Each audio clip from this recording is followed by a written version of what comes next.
Ketika melihat seseorang dengan tanda hitam di jidat, hal pertama yang mungkin terlintas adalah anggapan bahwa orang tersebut sangat rajin dalam menjalankan ibadah sholat. Bahkan selama ini, adanya tanda hitam di jidat seorang muslim sering dimaknai sebagai tanda kesalehan dan dalamnya tingkat ketakwaan. Namun, benarkah demikian? Sebetulnya, munculnya tanda hitam pada jidat bisa disebabkan oleh gesekan yang dihasilkan oleh kontak berulang dari dahi dengan sejadah di saat sholat. Namun tentu saja, itu tidak menjadi tanda akan kesalehan dan dalamnya tingkat ketakwaan. Sebab, ketakwaan dan kesalehan yang sesungguhnya selalu diukur dengan baiknya akhlak, moralitas, dan tingkah laku. Malahan, adanya tanda hitam di jidat sangat tidak disukai oleh baginda Nabi. Dalam sebuah hadis yang diriwayatkan oleh Anas bin Malik dijelaskan bahwa Rasulullah SAW bersabda yang artinya, "Sungguh, aku marah dan tidak menyukai seorang laki-laki yang ketika aku melihatnya terdapat bekas sujud di antara kedua matanya." Dalam hadis lain yang diriwayatkan oleh Imam Al-Baihaqi dituturkan bahwa Abdullah bin Umar, salah seorang sahabat terkemuka, tidak menyukai adanya bekas hitam pada dahi seorang muslim. Suatu hari, ada seseorang yang datang menemui Ibnu Umar. Setelah orang tersebut mengucapkan salam, Ibnu Umar bertanya kepadanya, "Siapakah Anda?" Orang tersebut menjawab, "Aku adalah anak asuhmu." Ibnu Umar melihat ada bekas sujud yang berwarna hitam di antara kedua mata orang itu. Beliau pun berkata kepadanya, "Bekas apa yang ada di antara kedua matamu itu?" "Sungguh, aku telah lama bersahabat dengan Rasulullah, Abu Bakar, Umar, dan Utsman. Lalu, apakah kau melihat ada bekas tersebut pada dahiku?" Hadis riwayat Al-Baihaqi. Masih dari Ibnu Umar, suatu waktu beliau melihat seseorang yang pada dahinya terdapat bekas sujud.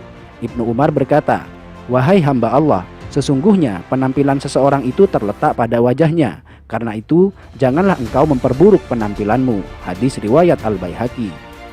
Dalam hadis lain dijelaskan bahwa suatu ketika Abu Darda melihat seorang perempuan yang pada wajahnya terdapat kapal seperti kapal yang ada pada seekor kambing. Beliau lantas berkata, "Seandainya bekas itu tidak ada pada dirimu, tentu lebih baik." Hadis riwayat Al-Baihaqi. Dari Humaid bin Abdurrahman, ia berkata, "Aku berada di dekat As-Sa'ib bin Yazid ketika seseorang bernama Az-Zubair bin Suhail bin Abdurrahman bin Auf datang. Melihat kedatangannya, Sa'ib berkata, 'Sungguh dia telah merusak wajahnya. Demi Allah, bekas di dahi itu bukanlah bekas sujud. Demi Allah, aku telah sholat dengan menggunakan wajahku ini selama sekian waktu lamanya. Namun, sujud tidaklah memberi bekas sedikit pun pada wajahku." Hadis riwayat Al-Baihaqi. Sampai di sini, mungkin ada yang bertanya, lantas bagaimana pengertian ayat yang menjelaskan bahwa bekas sujud merupakan tanda seorang mukmin yang nampak melalui wajahnya? Menjawab pertanyaan ini, terdapat penjelasan dari Imam Al-Baihaqi yang dituangkan dalam kitab Sunanul Kubronya. Dari Mansur, ia berkata, "Aku bertanya kepada Mujahid tentang maksud dari firman Allah, tanda-tanda mereka tampak pada muka mereka dari bekas sujud. Apakah yang dimaksudkan adalah bekas di wajah?"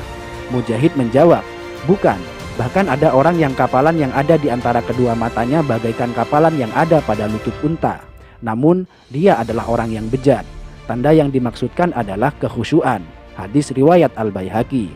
Bahkan dalam kitab Hasyiatus Shawi dijelaskan, bukanlah yang dimaksudkan oleh ayat adalah sebagaimana perbuatan orang-orang bodoh dan suka pamer, yaitu tanda hitam yang ada di dahi, karena hal itu adalah ciri khas dari Khawarij. Dalam sebuah hadis disebutkan, "Sungguh, saya benci seseorang yang saya lihat di antara kedua matanya terdapat bekas sujud." Sampai di sini, mungkin Anda sudah paham bahwa tanda hitam di jidat sama sekali bukan tanda kesalehan. Alih-alih tanda kesalehan, justru tanda tersebut sangat dibenci oleh para sahabat dan tabi'in karena dikhawatirkan akan menimbulkan riya pada pemiliknya. Dan perlu dicatat bahwa orang yang mengaku rajin dalam bersujud namun terdapat bekas hitam di dahinya, itu artinya ada yang salah pada gerakan sholatnya. Karena seharusnya muka orang yang rajin bersujud akan tampak bercahaya dan berseri-seri, bukan sebaliknya menjadi kapalan dan menimbulkan bekas hitam. Biasanya dia menjadikan dahinya sebagai tumpuan, bukan tangan dan kedua lututnya. Padahal cara sujud yang benar adalah sebaliknya, yaitu menjadikan kedua tangan dan lutut sebagai tumpuan. Itu saja untuk hari ini. Jika kalian merasa mendapatkan manfaat dari video ini, jangan lupa untuk subscribe guna memberikan dukungan kepada channel ini. Dan sampai berjumpa di video berikutnya.